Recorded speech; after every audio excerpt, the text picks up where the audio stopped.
start us off. What is your name and where are you from?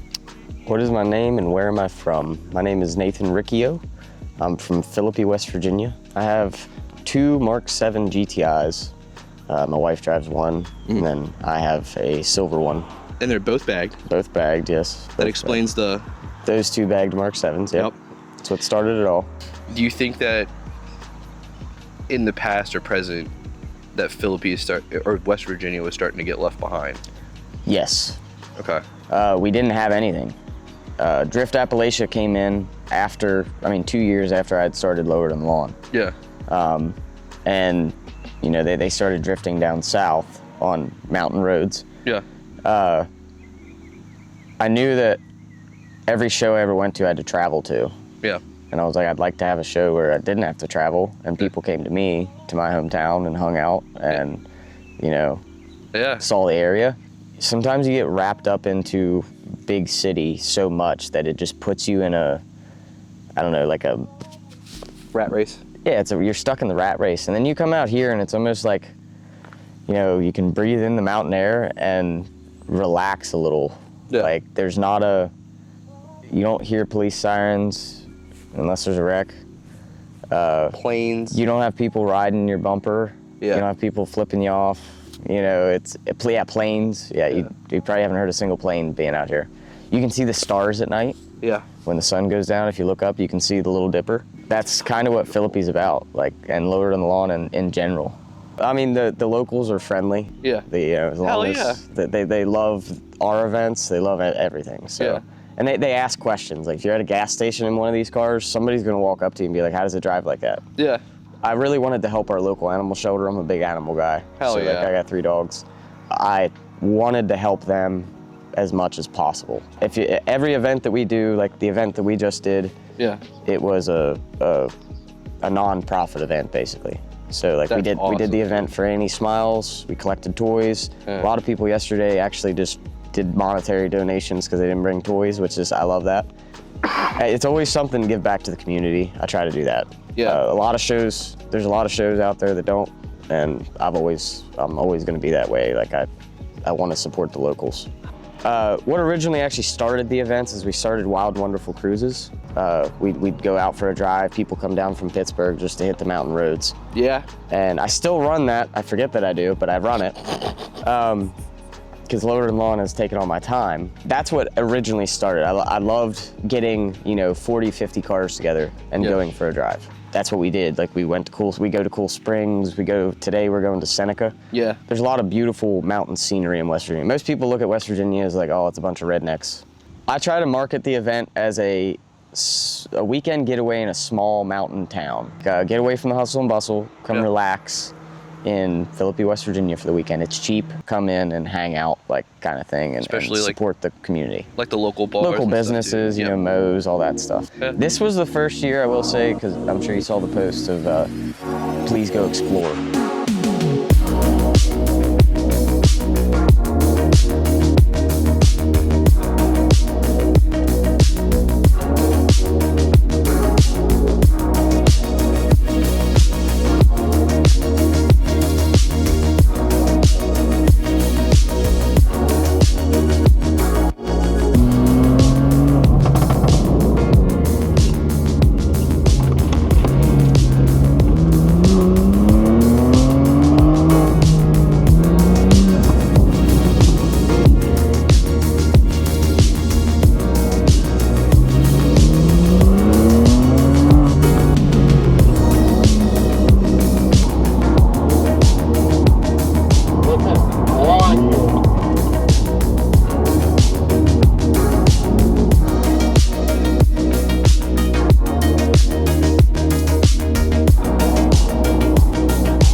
to make our show as like simple as possible. Yeah. And that's what a lot of people said in August. Like the schedule was legit, and you know, I had photo spots, I had roll-in times, everything was simple. Yeah.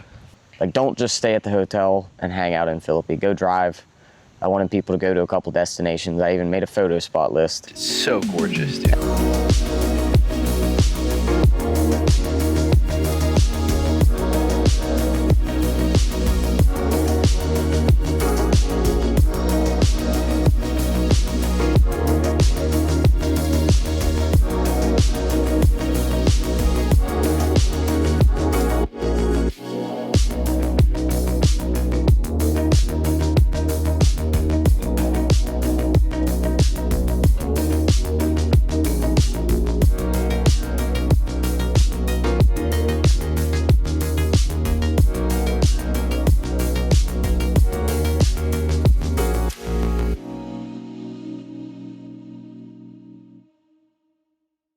My name is Michael. I am from Akron, Ohio. I am Tyler.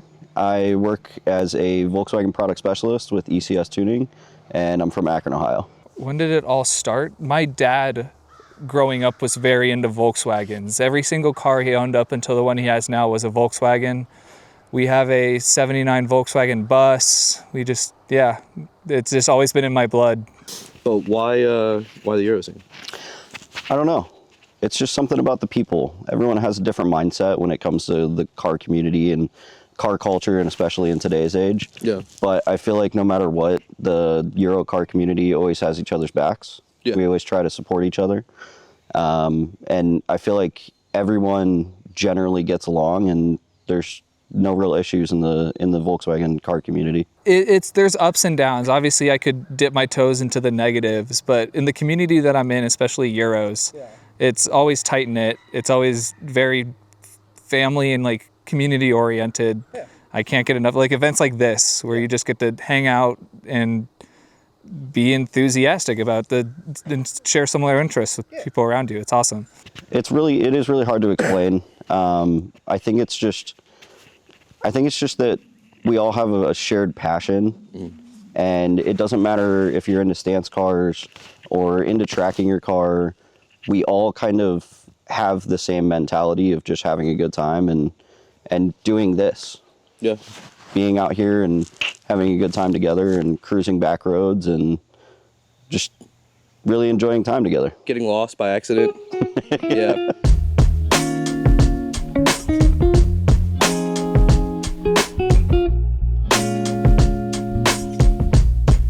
Yeah, if we want to keep this community going, it's our job to maintain it. It's our job to take care of the community, make sure things are going the direction we want them to go. Obviously, only so much is in our control, but we ultimately decide the path.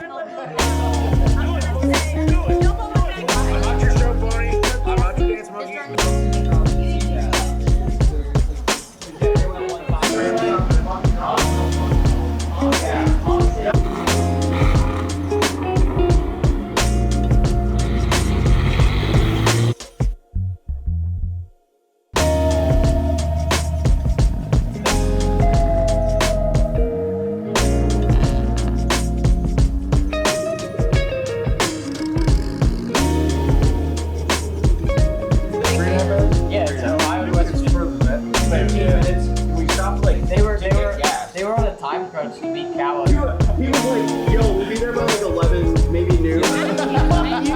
Okay, we're doing oh shit, ECSTuning. Look at that fucking shot right there in the background. The camera's so nice. Dude, it's actually all fucking, I am a bigger fan of smaller groups. I don't mind going to the big ones. Yeah. But having that like tight-knit friend group where socialization is so much easier. You can talk to everybody, you can hear everybody. I favor that, and I mean that's where I started. Was just homies meeting at the gas station parking lot or at college parking decks. You know what I mean? So I think Lord on the Lawn brings something special to the table, being out in West Virginia, where you have the season change. The trees out here are starting to change color.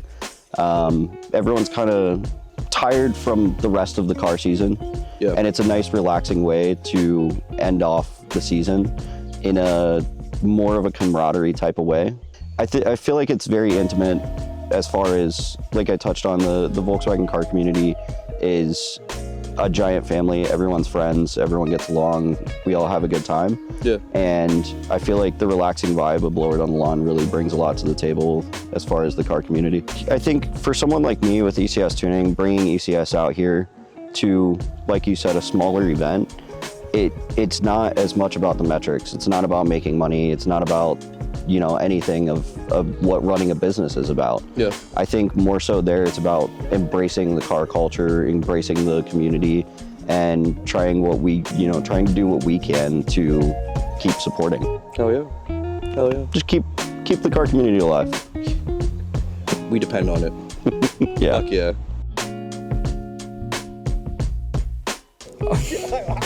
I didn't know what was about to happen. I got a friend. Oh God, this is not gonna fit in the van. It might. What is your favorite part of living out in Philippi, West Virginia? It's quiet. Yeah. So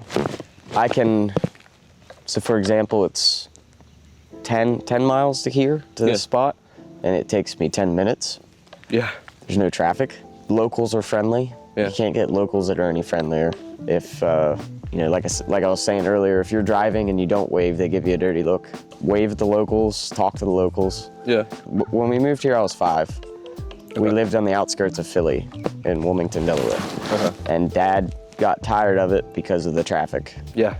You could be 2 miles away from something and it would take you 25 minutes. And stuff is pretty cheap. The cost of living is really cheap around here because of the economy, obviously. So that has an impact. You know, I don't have a $2,500 a month rent. You know, you're in the mountains.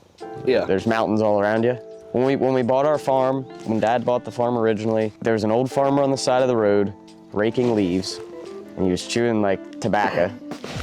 And Dad stopped and was like, "Hey, is there any property for sale? We want to move this way." Yeah. And he pulled out his chew and threw it on the ground and was like, "I got 75 acres up on the hill." And Dad was like, "Well, can we see it?" So the guy was like, "Yeah." He hopped on his tractor. Yeah. Because there's only like a farm path up on the farm. And we drive up there in our 7.3 Excursion. So imagine how heavy that thing is on grass. And it had just rained, and yeah, it was sketchy. But we get to the top and Dad gets out and he's like, he told my mom, he said, "I don't care what the price is." He said, we're buying this farm. Yeah. And that old guy has passed away since, but he's the reason we moved here. His name was Paul McLean. We've had a couple like people break down the side of the road around here. Yeah. So Ollie, right? He came in for our spring meet. Oh yeah, His fuel pump died up here. yeah. And he pulled into like some lady's driveway and she came out concerned. She was like, "Do I need to like do anything?" And Ollie was like, "No, we're just gonna go get the trailer and we'll be back." And he said, "Can we leave it there?" She was like, "You can leave it there as long as you want." You know, they helped Ollie, you know, that lady was concerned. Yeah. And then that Datsun 620, same exact house, right? Yeah. They were coming down the hill and his oil filter came off. Dumped all the oil out of the motor. So he pulled over in there. Yeah. And she came out and gave them oil to get back to the hotel. What? Yeah. And it was the same. She was house. probably like, "These cars are such a pile of junk. They're always," that's what I told her. I told him at the hotel, I was like, "They probably think all of our cars are just like all just falling apart. junkers."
what he was saying. I bought a 3D printer to build FRTs. Dibs.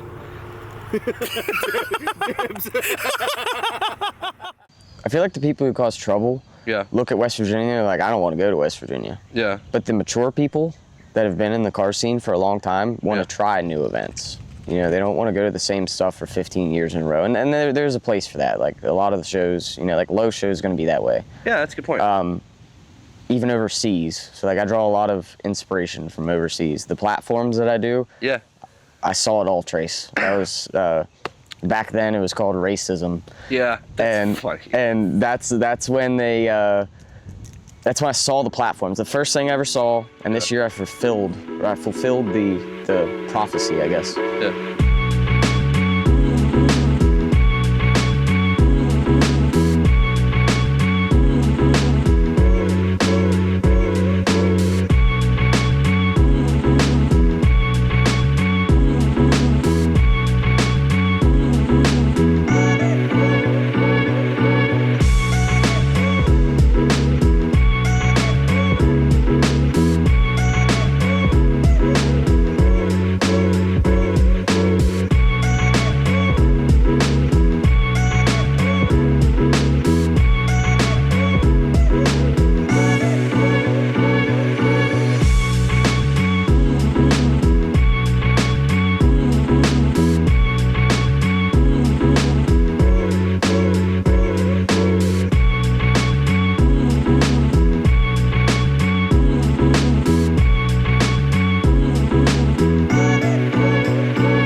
So, like, when people leave your show, what do you hope that they say about it when they leave?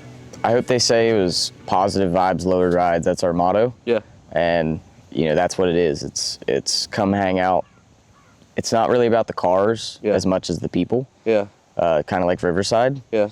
And that's like what I model the event after is like, come hang out, see your friends, you know, hang out in the parking lots,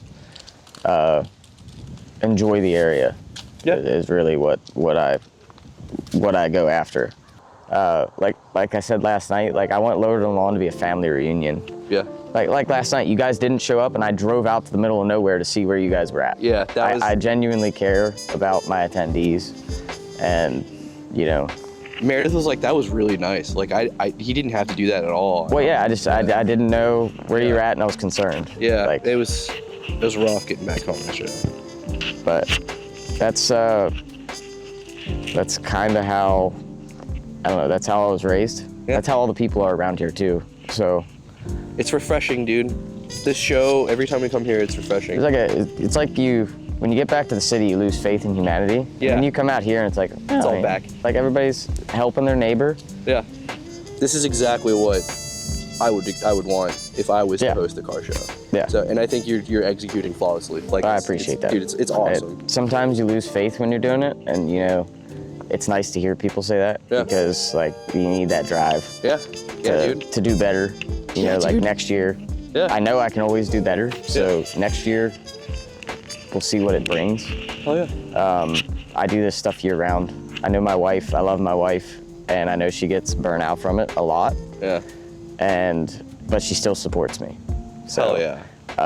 I'm glad, super glad about that, because if I didn't have her support, she does all the merch. I'm the face. I make it look pretty. Yeah. I do all the running the event the day of, but she does all the dirty work. She fills out all the registrations. She does everything. I don't shout her out enough at all, and I should. Yeah. And yeah, she's like the backbone of the actual show.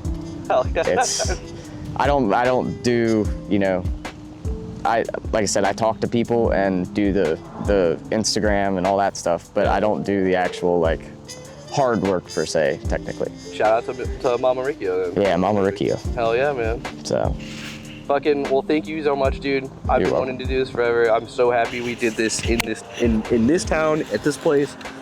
And it's crazy to think that you live here and this is what you get to do, or you get to see every day. yeah, it's like I said, I get used to it because my shop that I drive to every morning is right down the road. So every morning when I come up, the sun's coming over the mountains. Yeah. And it's just, you kind of get accustomed to it, I guess. Yeah. But Fuck yeah, Nate. Thank you, man. I appreciate it. Oh, dude.